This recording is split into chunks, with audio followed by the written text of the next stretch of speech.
প্ৰিয় বন্ধু বান্ধৱীসকল, পুনৰ আপোনালোকক স্বাগতম জনাইছোঁ মোৰ অন্য এটি ভিডিঅ'লৈ।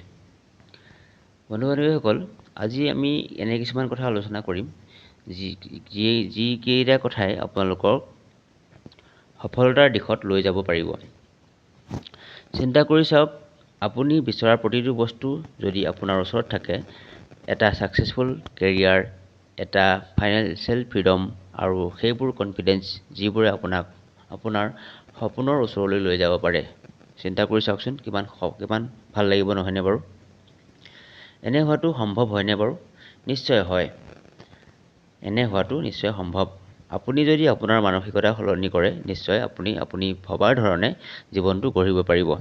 আজি আমি এনেকুৱা কিছুমান কথা আলোচনা কৰিম যিকেইটাই আপোনাক সফলতাৰ দিশত লৈ যাব। আৰু সেই কথাবোৰ পৃথিৱীৰ প্ৰত্যেকজন সফল ব্যক্তিৰ জীৱনৰ অংশ হিচাপে পৰিগণিত হৈছে।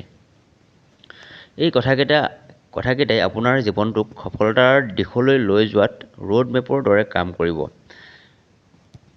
যদি আপুনি আপোনাৰ মগজুৰ পৰা উলিয়াই দিয়ে কিছুমান নেগেটিভ কথা, তেনেহ'লে আপোনাক সফলতা পোৱাৰ পৰা কোনেও বাধা দি ৰাখিব নোৱাৰে। ভাবে নেকি যে আপুনি বহু চেষ্টা কৰিও সফলতা পাবলৈ সক্ষম হোৱা নাই? আপোনাৰ মনলৈ এনে ভাৱ আহে নেকি যে সফলতাৰ দৌৰত আপোনাক কোনোবাই বাৰে বাৰে পিছলৈ টানি ধৰি আছে অহৰহ?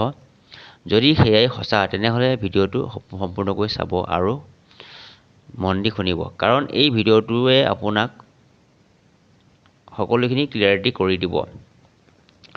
বন্ধু বান্ধৱীসকল, এটা কথা মনত ৰাখিব, সফল তেওঁহে হ'ব পাৰে যিসকল ব্যক্তিৰ নিজক সলনি কৰিব পৰা শক্তি আছে। আপুনি যদি আপোনাৰ সপোনবোৰ পূৰণ কৰিব বিচাৰে, প্ৰথমে নিজৰ লগত থকা বেয়া গুণবোৰক সলনি কৰক। প্ৰথম পইণ্টটো হৈছে আপুনি মানুহে কি ক'ব বা মানুহে আপোনাক কি ক'ব সেই কথাষাৰ আপুনি মনৰ পৰা উলিয়াই দিয়ক।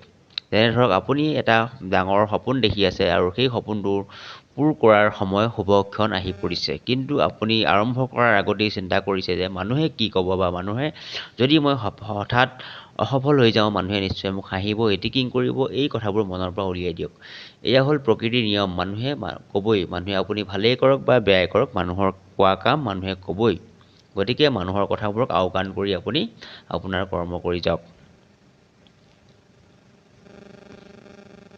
যদি আপুনি এই নেগেটিভ চিন্তাধাৰাবোৰ আপোনাৰ মনৰ পৰা উলিয়াই দিয়ে, নিশ্চয় আপোনাক সফলতাৰ পৰা কোনেও বাধা দিব ৰাখিব নোৱাৰে।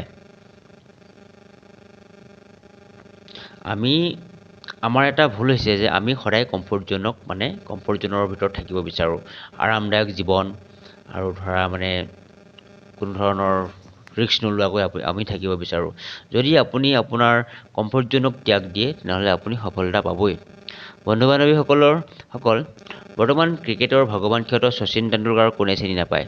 তেওঁকো প্ৰথমে বহুতেই কৈছিল যে তেওঁ ক্ৰিকেট ত্যাগ দি পেলাই পঢ়া শুনাত গুৰুত্ব দিয়ক বুলি, কিন্তু তেওঁ মানুহৰ কথাবোৰ, সমাজৰ কথাবোৰ আওকাণ কৰি অহৰহ নিজৰ কাম কৰি যোৱাৰ বাবেই তেওঁ আজি সফল ব্যক্তি হিচাপে পৰিগণিত হৈছে। ঠিক তেনেকৈ ষ্টিভ জবছ, আপেল কোম্পানীৰ ফাউণ্ডাৰ, তেওঁকো বহুতেই এটেকিং কৰিছিল, তেওঁক বলিয়া বুলি কৈছিল, কিন্তু তেওঁ সকলো কথাবোৰ আওকাণ কৰি তেওঁ সফল হৈছিল। যেনে ধৰা, আৰু ঠিক তেনেকৈ KFCৰ ফাউণ্ডাৰ, তেওঁ বহুবাৰ ৰিজেক্ট হৈছিল। 60 বছৰ বয়সলৈকে তেওঁ অহৰহ কষ্ট কৰি গৈছিল আৰু প্ৰত্যেকবাৰে বেলেগ ধৰণৰ ৰেচিপি বনাই তেওঁ ফেইল হৈছিল, আৰু প্ৰত্যেকটো ফেইলাৰ হোৱাৰ পাছতহে তেওঁ সফলতাৰ সোৱাদ লাভ কৰিছিলে। ঠিক তেনেকৈ পৃথিৱীত আৰু বহু উদাহৰণ আছে। বন্ধু বান্ধৱীসকল, এতিয়া কথা হৈছে যে আপোনাৰ মনত থকা এই ভয়ক আপুনি কেনেকৈ আঁতৰাব পাৰিব? ইয়াৰ প্ৰথমটো ষ্টেপ হৈছে যে আপুনি ভালেই কৰক বা বেয়াই কৰক, আপোনাক মানুহে কিবা নহয় কিবা ক'বই। সেইকাৰণে আপুনি মানুহৰ কথা আওকাণ কৰক আৰু সদায় নিজকে ৰাতিপুৱা সময়ত ক'বলৈ চেষ্টা কৰক যে মোৰ লক্ষ্যত মই উপনীত হ'মেই, লাগিলে মানুহে মোক যিয়েই নকওক কিয়, মই মোৰ কাম কৰিমেই। তেতিয়া আৰু প্ৰতিটো সপোনৰ প্ৰতিচ্ছবি আপোনাৰ মনলৈ আনক, কল্পনা কৰক আৰু সদায় ভগৱানক প্ৰাৰ্থনা কৰক আৰু নিজৰ কৰ্ম কৰি যাওক। নিশ্চয় আপুনি এদিন সফল হ'বই।